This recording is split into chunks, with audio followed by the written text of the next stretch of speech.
Hello, I'm Molly Ellis, and I am here today to talk about The Marvelers by Danielle Clayton, middle grade novel set in a global magical school in the sky, which comes out in May. And I know what you're thinking. Don't we have enough magical school books in the world? What could The Marvelers bring to the table that is so different? Exhibit A. The young magicians in this book are not homogenous. They come from all over the world and bring elements of their cultures to create a rich tapestry that not only makes for a compelling and unusual magical realm, it also celebrates the value of diversity at every step. Exhibit B, the characters. These are fully drawn characters who defy stereotypes as they learn to practice magic, become part of a community, and embrace each other's differences. Exhibit C, the writing. I mean, this is just middle grade fantasy at its finest. The stakes are high, the suspense is genuine, the humor will make you genuinely laugh out loud. This book is the epitome of chef's kiss when it comes to a reading experience, no matter what age you are. I could go on and on about this, but I think that if you don't take it from me, maybe take it from my friend Rick Riordan, who said, The Marvelous deserves the highest compliment I can give a book. I want to live in this world. You can stop looking at admissions brochures for all those other schools of magic. Hello, I am Mary Van Aken, and I have a few questions for you. Do you like murder mysteries? Of course you do. Do you like shows like Broadchurch that give a full village perspective on a crime? Of course you do.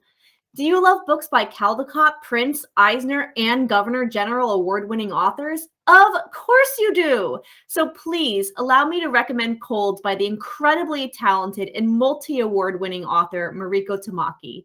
We've loved Mariko for her graphic novels This One Summer and Laura Dean Keeps Breaking Up With Me, and are eagerly awaiting her prose thriller, Cold. As with so many of the best thrillers, Cold unfolds in the last town you'd ever expect a gruesome crime to take place. Todd Mayer was discovered in the park, frozen in the snow. As detectives investigate the homicide, the ghost of Todd replays the events that led him to his end in the park. Our other narrator, Georgia, is just as engaging. She feels connected to Todd, possibly because they are both queer, and she embarks on a mission to find out what led to Todd's death. Do not sleep on this thriller.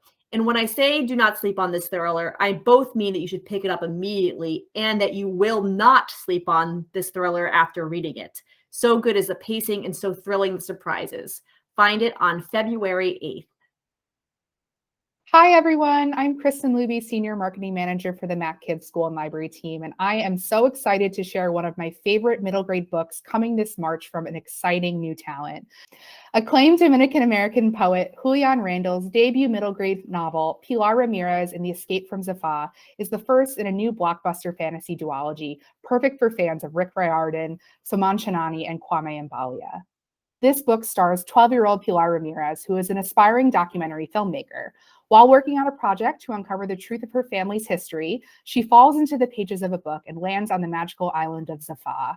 This fantasy brings many Dominican myths and legends to life, and the island of Zafá is an incredibly immersive fantasy world. This book offers middle grade readers an action-packed adventure story with unforgettable characters, while also exploring a painful period in Dominican history. Julian wrote this book to share the history of the Trujillo regime in the Dominican Republic with a younger audience. This is a chapter of history that's not often taught in history classes. Many of the historical records from that time period have been destroyed, and many people disappeared without a trace. This book explores the importance of telling our stories and preserving our culture. Julian is a truly talented debut writer, and I hope you'll share this must-read middle grade adventure with your readers when it's released on March 1st. Hi, all. My name is Elise. I am the marketing coordinator for MacKids School and Library. I wanted to talk a little bit about Northwind by Gary Paulson, which comes out January 11th, 2022. If you haven't read Northwind yet, you probably haven't. I highly recommend, especially if you love adventurous journeys into the unknown. The main character's name is Leaf, and he is a young orphaned boy who must flee a small community because they've been struck with a deadly illness. On his journey northward, Leaf and his small companion fall ill. Soon, Leaf is the sole survivor from his community, and he must be courageous and find new meaning in life. With not much more than his canoe, Leaf must paddle through waters swarming with whales, which are large, majestic, and a little frightening at first. I loved Leaf's perseverance to find new hope. Gary's writing really shines in this story, and I think partly because it was an inspiration from a trip he had where he encountered and was able to reach out and touch a killer whale. Before he passed, Gary called this book soul writing, and I think it's beautiful and it really showcases the vastness of nature and the insignificance of the individual. Please read. Hi everyone, I'm Nikki and I am the School and Library Marketing Assistant, and my staff pick for the month of January is Have You Eaten by Soo-Yun Lee. In this sweet picture book debut, Coco the Chipmunk is known for asking, "Have you eaten?" and sharing sweet potatoes with her friends. While some might find this habit odd, they can't deny that it's comforting and makes them feel cared for. When Coco falls ill, her new friends return the favor in the same way she taught them, by sharing food. As Soo-Yun Lee explains in her author's note, in Korea, they often greet family, friends, and even people they just met by asking, "Have you eaten?" It's not simply asking if someone's ate a meal, it's asking, "How are you?" While food and eating together is an important part of Korean culture, this phrase became widely used after World War II and the Korean War.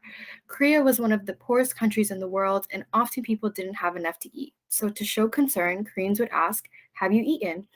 While food is more abundant today, the phrase continues to be used to show you care about a person. This is a heartwarming story about friendship and the love language of food. And bonus, this book also includes a recipe for Korean-style sweet potatoes, which is a plus. If you're looking for a super cute read, this is definitely for you and will be available on April 19th of this year.